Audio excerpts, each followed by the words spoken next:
आप में से बहुत कम लोगों ने यूरोप को यूरोप में जाकर देखा होगा, लेकिन बाकी लोगों ने भी यूरोपीय देशों को टीवी, न्यूज़ या किसी न किसी फिल्मों में जरूर देखा होगा। इस कारण हमें पता है कि यूरोपीय देश ज़्यादातर सुहाने मौसम वाले, बर्फीले और ठंडे और ज़्यादा बारिश वाले देश है, जहाँ पर आधुनिकता होने के साथ ही बड़ी बड़ी पर्वतमालाएं और हरियाली भी बहुत सारी है।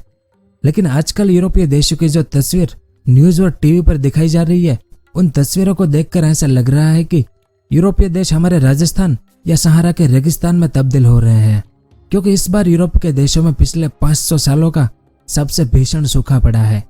बीते 500 सालों में ऐसा सूखा यूरोप में कभी नहीं पड़ा जैसा अभी यूरोप भुगत रहा है।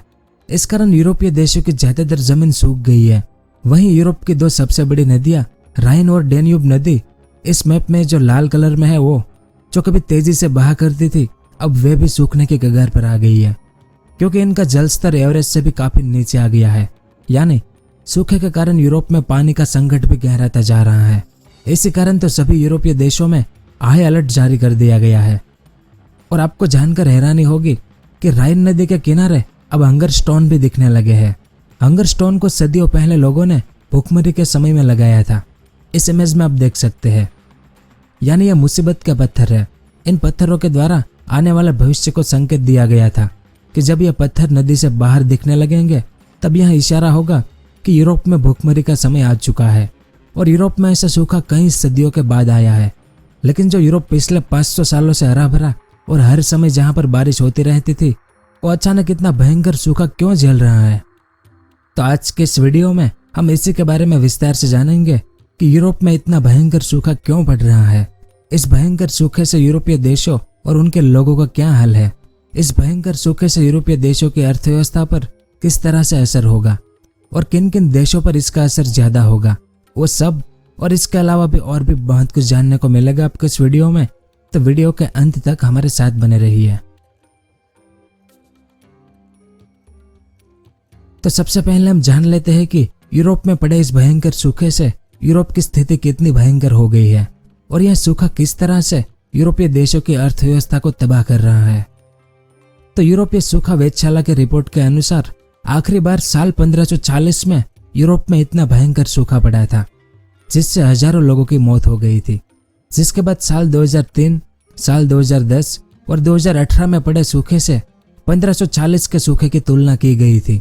लेकिन वर्तमान समय में यूरोप जिस सूखे का सामना कर रहा है, वह 2018 से भी कई गुना अधिक भयंकर है। इस कारण वैज्ञानिक अभी भी रिसर्च कर रहे हैं कि क्या साल 2022 का सूखा 1540 के सूखे से भी ज्यादा भयंकर होने वाला है। इसके अलावा ग्लोबल ड्रॉट ऑब्जर्वेटरी यानी GDO की रिपोर्ट में बताया गया है कि यूरोपीय महाद्वीप का लगभग 64% हिस्सा सूखे की मार झेल रहा है। यानी आधे से भी ज्यादा यूरोप इससे जूझ रहा है। वहीं स्विट्जरलैंड और फ्रांस जैसे देशों का 90% हिस्सा, इटली का 75% और जर्मनी का 82% भौगोलिक कृषि क्षेत्र आज सूखे का सामना कर रहा है। इतना ही नहीं, इस रिपोर्ट के अनुसार यूरोप का 46% हिस्सा भयंकर सूखे की चेतावनी की स्थिति में आ चुका है, यानी हाई अलर्ट पर। वहीं 17% इलाके में सूखे के कारण विलुप्त होने की कगार पर जो यूरोपीय वनस्पतियां थी, वे भी गहरे संकट से जूझ रही है। वहीं इस रिपोर्ट में दावा किया गया है कि आने वाले दिनों में सूखे की स्थिति और भी बिगड़ने वाली है, जिस कारण यूरोप का पश्चिमी भाग नवंबर के अंत तक ज्यादा से ज्यादा गर्मी के मौसम का सामना भी कर सकता है। इसके अलावा यूरोप की प्रमुख नदियां राइन और डेन्यूब का जलस्तर 2 मीटर से ज्यादा नीचे आ चुका है। इस कारण इन नदियों में दूसरे विश्व युद्ध में इस्तेमाल किए गए बम भी दिखाई देने लगे हैं। सर्बिया के रिवर पोर्ट के पास दूसरे विश्व युद्ध के समय के 20 से अधिक जर्मन युद्धपोतों का पता चला है, जो इस युद्ध में डूब गए थे, जो इस सूखे के कारण फिर से दिखाई देने लगे हैं। वहीं इटली की पो नदी का जलस्तर कम होने से इस नदी में 450 किलो का बम मिला है, जो दूसरे विश्व युद्ध में इस्तेमाल किया गया था। इस बम के मिलने के बाद इटली के इस इलाके में इमरजेंसी घोषित कर दी गई थी, ताकि इस बम को सुरक्षित रूप से डिफ्यूज किया जा सके। और इतना ही नहीं, नदियों के जल स्तर कम होने से पहले के जमाने में गुम हो चुकी पुरानी नावें, मूर्तियां और कई सारे अनोखे पत्थर भी दिखाई देने लगे हैं। तो इससे आप अंदाजा लगा सकते हैं कि ये सूखा कितना भयंकर होगा। तो यूरोप के इस भयंकर सूखे के कारण यूरोप के देशों की अर्थव्यवस्था और यहाँ के लोगों पर इसका विपरीत असर हुआ है। तो चलिए जानते हैं कि यूरोपीय देशों को इस भयंकर सूखे से कितना नुकसान हुआ है।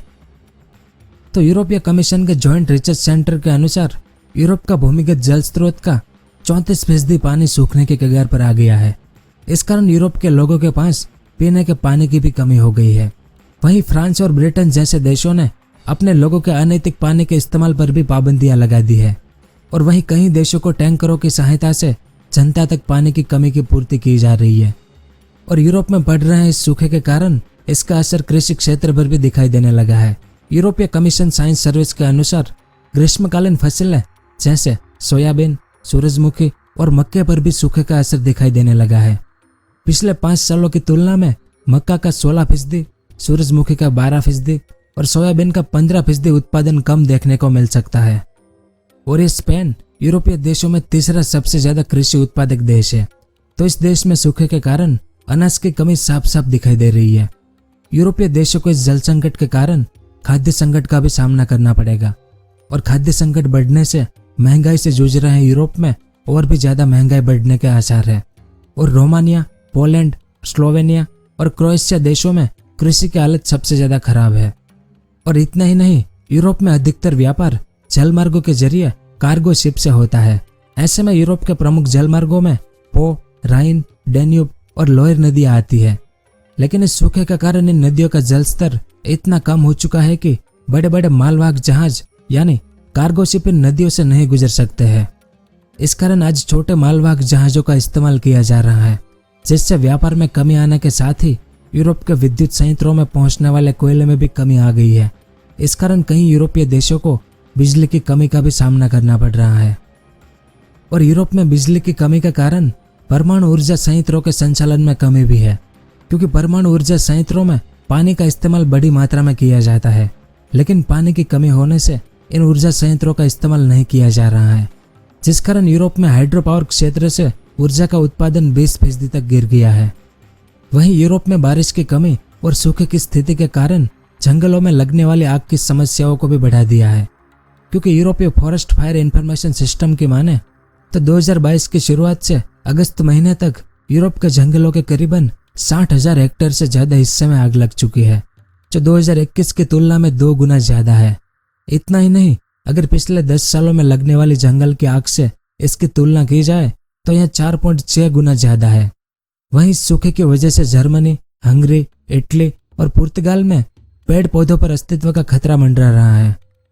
इसके अलावा अगर यूरोपीय देशों की अर्थव्यवस्था पर इस सूखे के असर की बात की जाए तो एनवायरनमेंट रिसर्च लेटर की रिपोर्ट के अनुसार भीषण गर्मी से फसल को होने वाले नुकसान और सूखे के कारण यूरोपीय देशों को 1998 से 2017 के बीच में 124 अरब डॉलर का नुकसान हो चुका है। वहीं वर्तमान में यूरोपीय देश भीषण गर्मी की वजह से हर साल 9 अरब डॉलर से ज्यादा का नुकसान झेल रहे हैं। वहीं अगर तापमान को नियंत्रित नहीं किया गया तो यूरोपीय देशों को हर साल 65.5 अरब डॉलर का नुकसान होगा। वहीं अगर साल 2022 की बात करें तो सूखे की वजह से सबसे ज्यादा नुकसान यूरोपीय देश स्पेन को होगा। इस देश को इस साल 1.52 अरब डॉलर तक का नुकसान होने की संभावना है। स्पेन के बाद इटली और फ्रांस दूसरे और तीसरे नंबर पर आते हैं। इटली को इस साल 1.43 अरब डॉलर तो फ्रांस को 1.24 अरब डॉलर का नुकसान उठाना पड़ सकता है। वहीं इसके बाद जर्मनी का नंबर आता है। जर्मनी को भी 1.02 अरब डॉलर के नुकसान की संभावना है। जर्मनी के बाद 5वें नंबर पर ब्रिटेन आता है। इस देश की अर्थव्यवस्था को इस साल 70.4 करोड़ डॉलर का नुकसान हो सकता है। और दूसरी ओर स्कैंडिनेवियन देश यानी डेनमार्क, नॉर्वे, स्वीडन, फिनलैंड और आइसलैंड की हालत ज्यादा खराब नहीं है। वैसे साल 2018 में इन देशों में भी पिछले 7 दशकों का सबसे बड़ा सूखा देखा गया था। लेकिन यूरोप में इस साल इतना भीषण सूखा क्यों पड़ा है? तो इसके बहुत से कारण हैं। जैसे यूरोपीय देश इस साल की शुरुआत से ही भीषण गर्म हवाएं यानी हीटवेव और गर्मी का सामना कर रहे थे और बारिश का मौसम में पूरे प्रायद्वीप के ऊपर वायुमंडल में पानी की करीब 19% कमी हो गई थी, जिस वजह से बारिश भी बहुत कम हुई। तो हीटवेव और भीषण गर्मी ने यूरोप में बारिश की कमी के असर को 2 गुना बढ़ा दिया था। फिर ज्यादा गर्मी और उच्च तापमान के कारण जल और मिट्टी की नमी का वाष्पीकरण तेजी से बढ़ गया, यानी जमीन ज्यादा स्पीड से सूखने लगी थी। इस कारण यूरोप में इतना भयंकर सूखा आ गया है। इतना ही नहीं, साल 2018 में भी यूरोपीय देशों को सूखे का सामना करना पड़ा था, लेकिन मात्र 4 साल के अंतराल में ही वापस सूखा आ जाने से यूरोप में सूखे की गंभीरता अधिक बढ़ गई है। वहीं कई रिपोर्ट के अनुसार 2018 में पड़े सूखे के कारण कई यूरोपीय देशों की मिट्टी की नमी फिर से सामान्य नहीं हो पाई थी और 2022 का सूखा पड़ने से स्थिति और असामान्य बन गई है। इन कारणों के अलावा सबसे बड़ा कारण ग्लोबल वार्मिंग का खतरा भी है, क्योंकि तेजी से बढ़ रहे ग्लोबल वार्मिंग के कारण असामान्य वातावरण बनना सामान्य से बात हो गई है। लेकिन यूरोप के देशों में सूखा पड़ना एक असामान्य बात नहीं है। सूखा पड़ना भी एक प्राकृतिक जलवायु का हिस्सा है और यूरोपीय साइंस सेंटर की रिपोर्ट की माने तो यूरोप में 2018 का सूखा पड़ने और वापस 2022 में सूखा पड़ने के कारण यूरोपीय देशों की स्थिति ज़्यादा खराब हुई है। तो कुछ ऐसे हालात है यूरोप में आज। उम्मीद है आपको कुछ जानने को मिला होगा। अगर वीडियो पसंद आया हो तो इसे लाइक और शेयर जरूर कीजिएगा। पूरा वीडियो देखने के लिए आपका बहुत बहुत धन्यवाद। अगर आपको इस तरह के इन्फॉर्मेटिव वीडियो देखना पसंद है तो हमारे इस चैनल को सब्सक्राइब करें और हमारी नई वीडियो सबसे पहले देखने के लिए इस बेल आइकन को भी जरूर दबाएं।